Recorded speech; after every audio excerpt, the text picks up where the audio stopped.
And just off air, we're talking about, maybe we could just dive right into it, because Yeah, just that's off air, cool. we're talking about how here in Toronto, we got the biggest sports card show coming up this Thursday to Sunday. It's called the Sport Card Expo. And listeners of Cards to the Moon, we just had our newest episode out today. And with my two co-hosts, we're just discussing strategy. Like every year we talk about strategy in terms of how we approach a card show, and how it's dependent also on the sports card market. Our price is coming down, so is this a good buying opportunity, or our price is still inflated and vendors don't want to take a loss, so you might want to look to trade. And we discussed a bit about that. So Cards to the Moon listeners and Sports Card Strategy Show listeners, if you're interested, listen to the latest episode on Cards to the Moon. But what I wanted to talk to you about is, it's always good to get other people's opinions. And since, we have this collaboration, I thought it'd be a perfect opportunity to ask you, Paul. Like, we actually met at FanFest New York City. So we've been to a card show, and I'm sure we have slightly different strategies in terms of what we're looking for and how we're trying to find good deals. So I'm curious if I can ask you that question. When you go to a large card show, or any card show really, locally or do you have like a strategy in mind when you approach it, or does it differ from card show to card show? Yeah, that's awesome. I love this discussion. I think it probably differs a little bit from card show to card show, because to me it's all about mindset, and it's all about what are your goals for that individual time period. So that would be why it would differ from card show to card show. So for example, just throughout the year, you might have a different mindset. You might have different goals, not only hobby goals, but life goals and things like that. But generally, I have kind of a set of rules for how I approach a card show. And I've become pretty strict at following these rules over the years, because when I first started going to card shows, I found it very, very easy to feel obligated to make purchases. You're standing right in front of people, and you feel like, it's a good thing to feel like you want to support them, but oftentimes at card shows, the pricing is not where it should be. Right. And the vendors are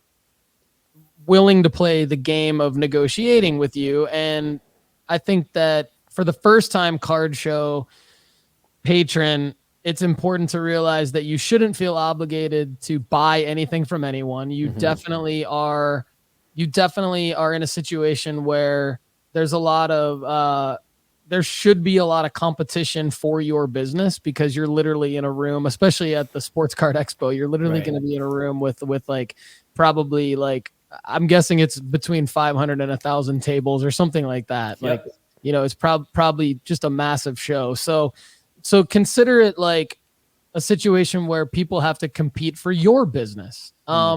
Another thing that's different for first-time card show patrons is that I think most of us are used to shopping online now, and not just outside the hobby, but definitely inside the hobby, where you have eBay and you have other marketplaces that you can search for things. So it's very different, because when you go to a card show and you think about, I want to try to find this one card, that actually can be a trap. It can be kind of a dangerous trap, because if you're looking for only one card, or maybe let's say specific cards, it might be that you're looking for 50 specific cards. Like if you're looking for specific cards at a card show, that can be a trap, because card shows are not designed to necessarily give you good deals on cards that you are hunting for. Card shows are designed to go the other way around. If you're looking for good deals, think of it like, I need to be open to picking any card that is the right card at the right at the right price, Right.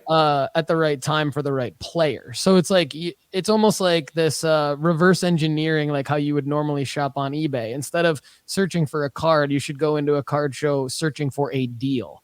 So that kind of goes back to my first rule, which is like, don't feel obligated. So having said all of that, I would just go a little bit more specific. So the way that I approach a table with that in mind is I will comp out, say, 2 or 3 cards in the showcase of the vendor, and I'll comp out 2 or 3 cards in like value boxes, and I'll look through dollar boxes real quick if they have dollar boxes to see what kind of cards they have. And if the prices that the dealer give me out of the showcase and out of the value boxes indicate that I could put together, say, 10 to 15 cards in a bulk deal and buy everything for, say, 85 to 95% of the sticker price, or the, AKA the recent comps, right? Yeah.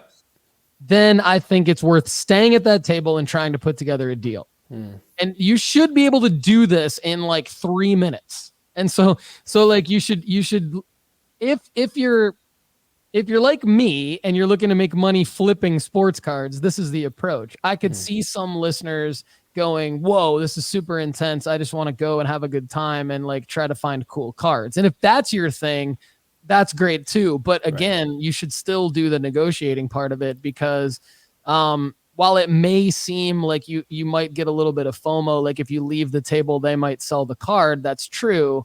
But chances are you could probably go find that card on eBay. So really the dealer should be competing for your business, and you shouldn't necessarily feel obligated.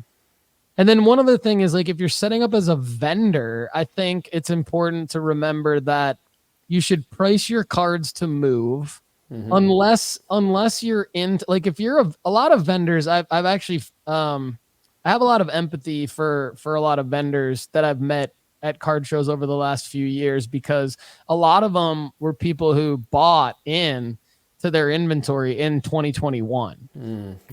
Whereas, as you know, and maybe the new listeners aren't familiar with the fact that basically if that's the case, pretty much you're underwater on everything. Right. Yeah. And so I have a lot of empathy for those vendors who are underwater. And so they're struggling. If they price the stuff to move, they're going to lose a lot of money. So I think what a lot of people do is they overprice their stuff. But I think it's important to remember that, like, if you're a vendor, so you've paid, a couple $100s to set up a table, and it's your time and it's your time organizing and everything like that, don't put cards out on your table that you're underwater on that you think might go back. Like your Mike Trout card is a good example, right? Like I wouldn't want you to, sorry to bring that up, but okay. I'm also messing with you. Like your Mike Trout card, don't put it out on your table, but maybe your Luca card, maybe you do put it out on your table. Sure. Right. Because you got room on that. Now that's a lot, that's a lot in like one answer. And there's definitely more. I love this topic, but I think that's good. It's what I've learned. Like I'm very hard on myself when it comes to wanting to improve based on my previous performance. So when I approach a card show, it's like game day. Yeah. And then I want, like, the next card show I go to, it's like the next game, and I want to perform better. So that's kind of right.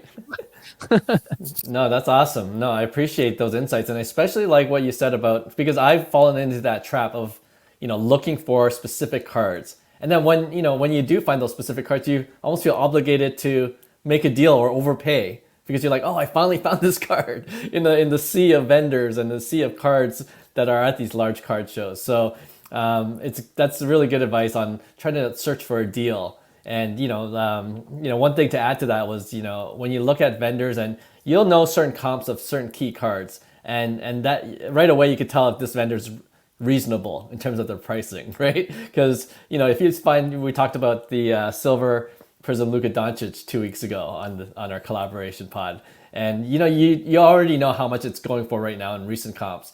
And if a vendor is overpricing it by 2x, then probably you're not going to find any good deals at that vendor. But if you find another vendor that has reasonable comps, then you're more likely to find other cards at reasonable prices where, like you said, you could cobble something together to find a really good deal. So yeah, great advice. Like I was just thinking that by the time I aired this on our podcast, the Sports Card Expo will be over, but at the same time, there's so many local card shows throughout the year. And I think what you said is just advice that's applicable to any card show that you go to in the rest of 2024 and heading into 2025. Yeah, thanks, man. And I think, like I mentioned, mindset.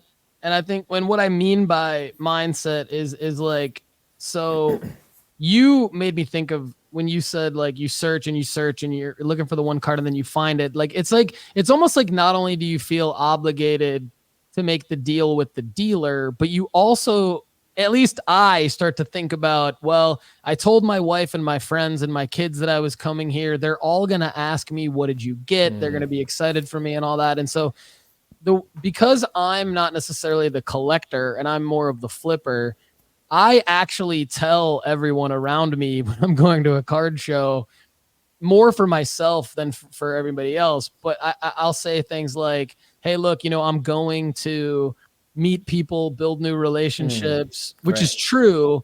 But it's really like, the reason I do that is because I don't want to come home, not have bought the card that I was excited about because it wasn't for the right price, and then have everyone around me in my life think that I had a bad time and feel like maybe it wasn't worth my time. The reality is, it is worth my time. I love going to card shows. I think if you can have just develop your own mindset of like, don't overpay for the card, but don't just not overpay for the card. Put yourself in a situation where you have goals to build relationships with people, because I think what I've seen happen a lot is that there's deals that happen around card shows, but not always at card shows. Right. Like there's people that they meet each other and they exchange contact information. And then even though somebody was looking for a particular card at a price at the show and didn't find it, because you built that relationship, you could still get that card later from that person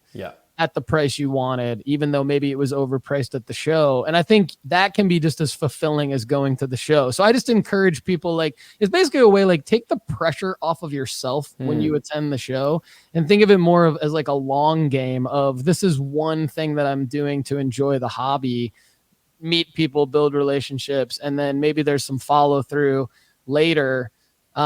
Because the more shows I go to, I keep seeing the same people, which is cool. I like that. Like, I meet new people, but I also see people like old friends. So right. Yeah. No, that's awesome. I might have to clip this part of the episode right before the expo because this is valuable advice. So appreciate it, Paul. Yeah, no problem, man. No problem. So good stuff. Well, thanks for asking me. I feel like the last couple of recordings we've done together, I've talked too much and not let you ask me questions. So I'm glad we led with that.